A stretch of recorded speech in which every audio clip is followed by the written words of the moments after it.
Magandang umaga mga kabakyard. Ngayon po ay magbibigay ako ng snack sa aking mga alagang manok. Yung binibigay ko nga pala dito ay yung tinatawag natin na Madre de Agua.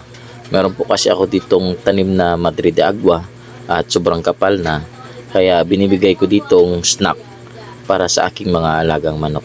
Ngayon po ay kumunti nga pala yung ating mga manok kasi nga ay nag-reduce tayo.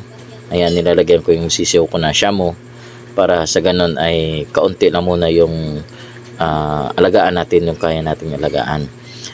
Kalagahan po ng Madre de Agua, marami po siyang pwede nating pakainin tulad na lang ng manok, baboy, at saka ito yung ganiya natin o guinea fowl.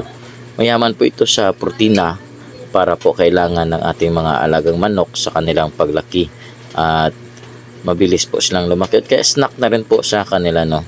Mainam po ito magtanim sa inyong bakod kasi mabilis lang po itong dumami.